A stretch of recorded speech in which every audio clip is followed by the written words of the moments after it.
This is the last video in the series on doing a scrunchie.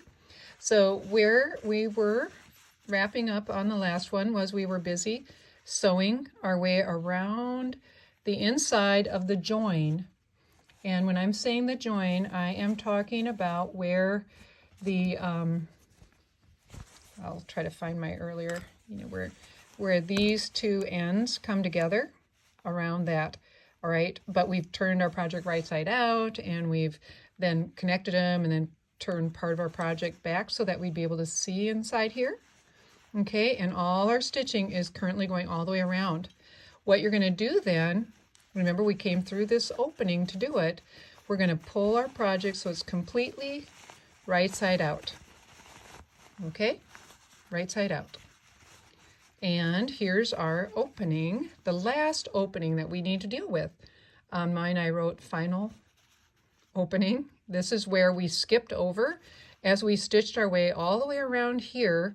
We got here, did a little back stitching, and then we jumped over this opening and went to the end. Remember that? Okay, well that was our sneaky way to be able to get inside here and sew this. Now look, it's nice and tidy. You don't see the stitching that they have on theirs. Let me find, where is that? On theirs you can feel it. There we go, right there. So you see, look, it's just not really, maybe if you're just doing it for your own kids, but not if you're going to sell them. This looks good and it feels nice and smooth. You aren't feeling all that nubby stitching going on right there. Okay, all right, now we have to close this up, and I believe we don't really need to go into a lot of explanation. I'm hoping you ladies know how to do a blind stitch. I'm going to get my needle in there. What I do, I try to get my knot inside the seam allowance. Okay. I'll straighten out my string.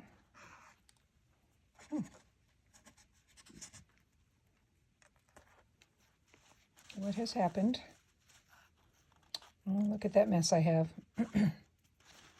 So probably before you start, make sure your knot is down at the end. There we go. All right. Now, what I do, and there are plenty of videos on this that you can find. I came out on that side, so I'm just going to go straight across. Let's just ignore that string for a minute. I'm going to straight across, and I'm just going to go in, basically inside this fold that makes the seam allowance on this side. I'm not going to go very far, about 1/8 of an inch. Pull my string nice and tight. Then I'm jumping straight across to the other fold. Let me trim that string off. Okay. And I'm going to do the same thing, just a real short 1/8, well, what would that be, 2 centimeter, 3 centimeter stitch. It's real small. And if I were using white thread, you would not really be able to see these stitches. Now that first one was messy. I wouldn't call that acceptable. But you'll see the other stitch just disappears. Okay? I'm going to turn it because I'm right-handed, so this is the direction I go. So now I'm jumping straight across. Here's where I came out. I'm going to go in the opposite fold, do a very small stitch inside that fold, and pull. And you see, when I pull, how they disappear. You're going to do that all the way across. And I generally will continue, just make about to here. And then I'll do a couple stitches in one spot, try to do a catch stitch, like a loop, and run my needle through that loop. Then I will go down into my project way over here, bring my needle out, snip my string off, and then when you pull, it'll disappear inside there. Of course, now, I wasn't ready, but anyway, you get the idea.